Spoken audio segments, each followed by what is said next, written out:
Assalamualaikum warahmatullahi wabarakatuh.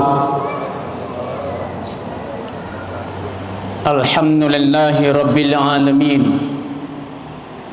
Kasyafa ibad dunya liyatajannabahal muwafaqun wa hazar minal gururi haqqara wa qadaraha wal juraha wa ibadus salihun.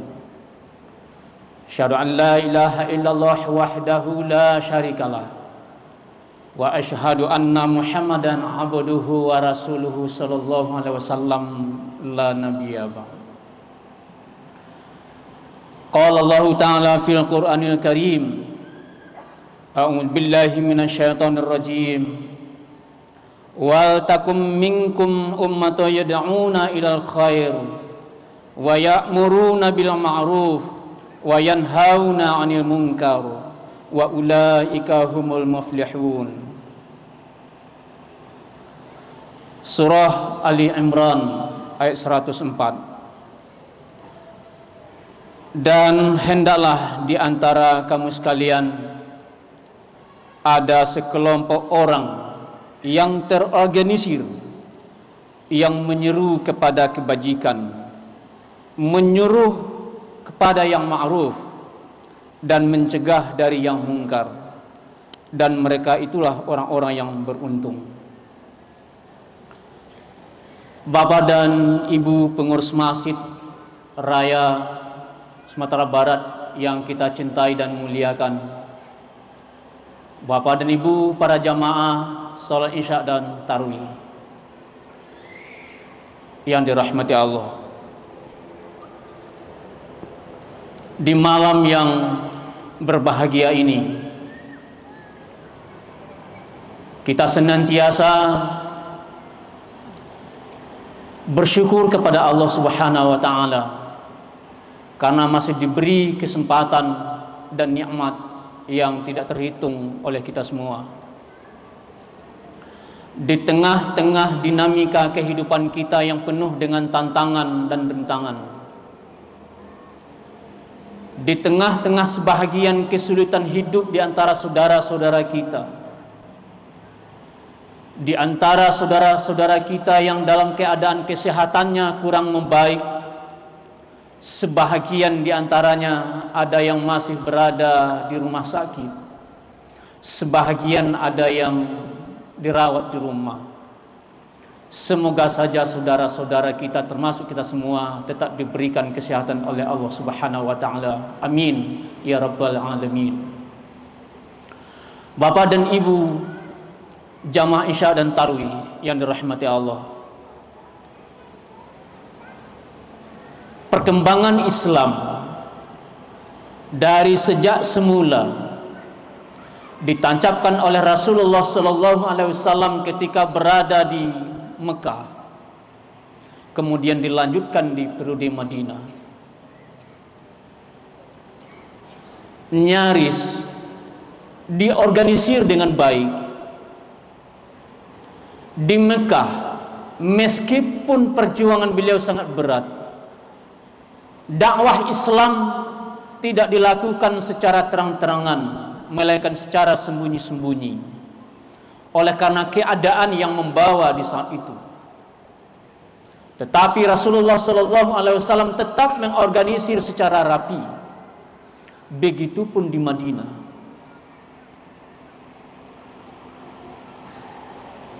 Langkah demi langkah yang dilakukan oleh Rasulullah SAW dan para sahabat menancapkan Islam menjadi sebuah pusat peradaban dunia, tidak terlepas dari kerapian yang ditancapkan oleh Rasulullah SAW ini. Dalam banyak kasus dan peristiwa yang terjadi dalam sejarah Islam, kadangkala secara rasional tidak mungkin menghadapi lawan dengan jumlah yang sangat besar, musuh yang dengan kelengkapan senjata yang sangat lengkap dan modern ketika itu. Tapi kemudian karena diorganisir dengan baik oleh Rasulullah SAW, perang melawan musuh dapat dimenangkan. Peristiwa perang Badar misalnya, yang terjadi pada tanggal 17 Ramadan, mengingatkan kita hanya lebih kurang 300 orang pasukan elit Islam mampu melumpuhkan lebih daripada 1000 pasukan elit juga yang diturunkan oleh Quraisy. Jangan diduga Bapak dan Ibu, pasukan yang terdiri dari 300 orang ini tidak dipersiapkan lebih dahulu oleh Rasulullah SAW. Kemenangan itu tidak terjadi secara tiba-tiba, tetapi itu dipersiapkan lebih dahulu oleh Rasulullah SAW dengan menyiapkan pasukan elit. Memang itu merupakan pertolongan Allah Subhanahu wa taala, tapi pertolongan ini kalau tidak dipersiapkan tidak mungkin akan terjadi.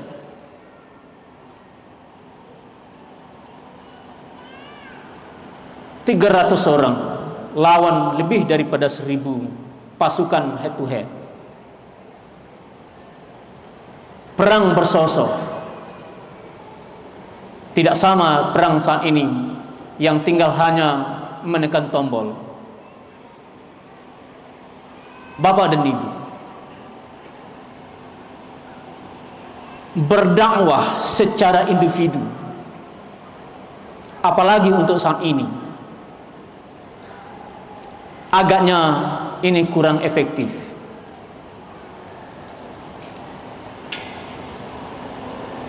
Dakwah kini dan akan datang, sekali lagi tidak mungkin hanya akan dilakukan secara mandiri sendiri-sendiri, secara individual. Bila mana tidak terorganisir dengan baik di bawah sebuah organisasi. Bapak dan Ibu, organisasi adalah sebuah alat, media bagi kita. Di organisasi kita berkumpul dari berbagai banyak latar belakang. Ada yang memiliki kepakaran di bidang sains dan teknologi, ada yang memiliki kepakaran di bidang ilmu keagamaan dan keislaman, ada yang memiliki kepakaran dan praktisi, ada yang hidupnya miskin, ada yang hidupnya menengah, ada yang hidupnya kaya. Ketika itu berkumpul di dalam sebuah organisasi terorganisir dengan baik, terencana dengan baik, bisa dievaluasi, maka kemudian dakwah yang dijalankan insya Allah akan berjalan secara efektif. Tapi bila mana dakwah ini digerakkan oleh hanya 1 orang, 2 orang, tidak terorganisir, di samping selain lemah, mudah dipatahkan oleh lawan, juga dalam gerakannya tidak berjalan secara sistematis dan sistemik. Bapak dan Ibu, sekedar kita mengingat saja, kita mengenal tokoh-tokoh kita. Ada misalnya Haji Miskin, ada namanya Haji Piobang, dan seterusnya. Coba kita bandingkan dengan ulama-ulama kita yang menjalankan dakwahnya secara organisir dan bergerak dengan organisasi. Sampai hari ini masih bertahan, dilanjutkan generasi demi generasi.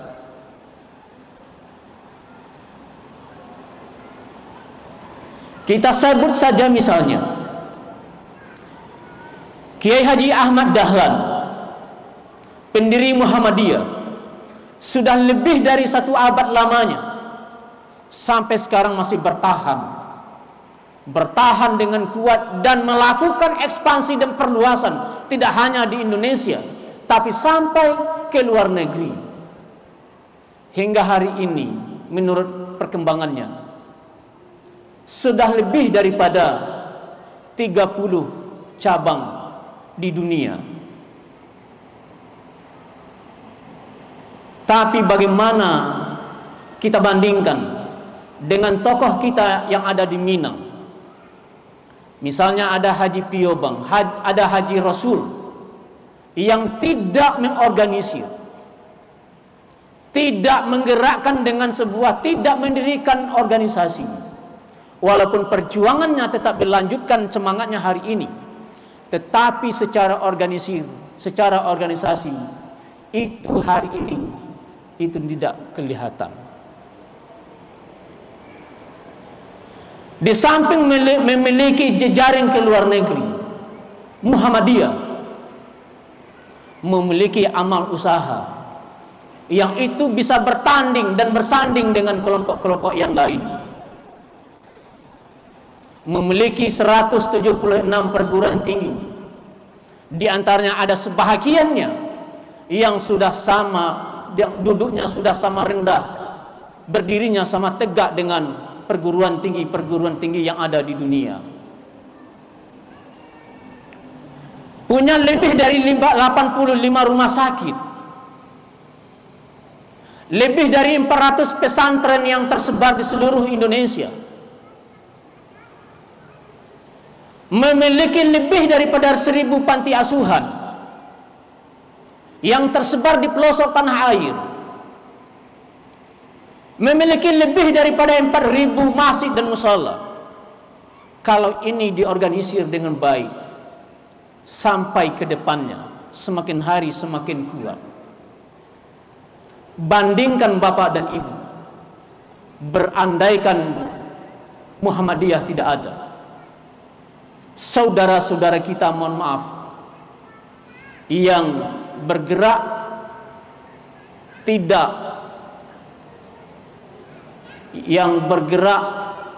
mengatasnamakan Islam, saudara-saudara kita yang di luar non muslim, berandaikan tidak ada Muhammadiyah, tidak ada yang bisa menandingi, tidak ada yang bisa duduk sama rendah, tegak sama tinggi dengan saudara-saudara kita. Ini satu contoh. Contoh yang kedua, Kiai Haji Hashim Asy'ari, pendiri Nahdlatul Ulama. Berandaikan Nahdlatul Ulama tidak ada di tanah air kita ini, kita tidak tahu bagaimana keadaan kita umat Islam ini. Dengan budaya kepesantrenannya, ribuan pesantren tersebar di seluruh tanah air, bisa mempertahankan Islam di tanah air kita ini. Terlepas dari perbedaan di antara dua organisasi besar ini, tapi dua ini sudah memberikan kontribusi besar terhadap negara kita ini. Coba bayangkan Bapak dan Ibu, berandaikan dua organisasi ini tidak ada di tanah air ini,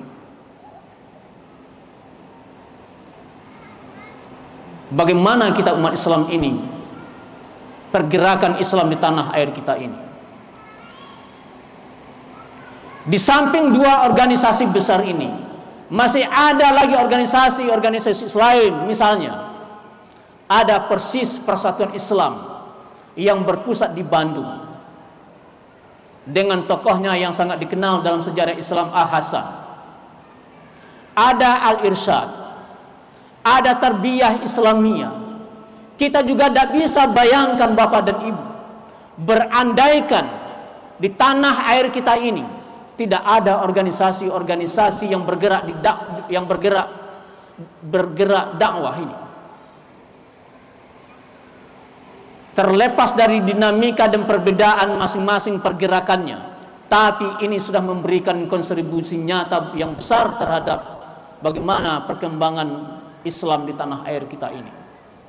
Inilah pentingnya bahwa berdakwah ini semestinya dilakukan dengan melalui organisasi, karena dengan organisasi ini bisa kita menjadi kuat. Orang bisa melihat Islam, bagaimana amal usaha yang digerakkan oleh umat Islam, oleh organisasi-organisasi Islam, tidak dipandang sebelah mata.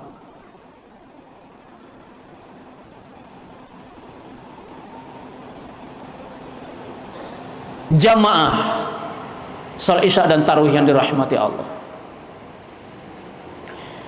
Inilah yang kemudian kita diingatkan oleh Allah Subhanahu wa taala, wal takum minkum ummatun yad'una ilal khair wa ya'muruna bil ma'ruf wa yanhauna 'anil munkar. Dan hendaklah ada di antara kita-kita ini sekelompok orang yang terorganisir dengan begitu sangat rapi, memiliki jejaring yang kuat, baik di dalam maupun di luar, sehingga bisa mengajak, bisa merancang 25 tahun yang akan datang, 30 tahun yang akan datang, lalu kemudian pergerakannya bisa dievaluasi. Tidak mungkin Bapak dan Ibu kita menghadapi kemungkaran, kita hadapi dengan sendirian, tidak mungkin. Oleh karena itu perlu diorganisir dengan baik.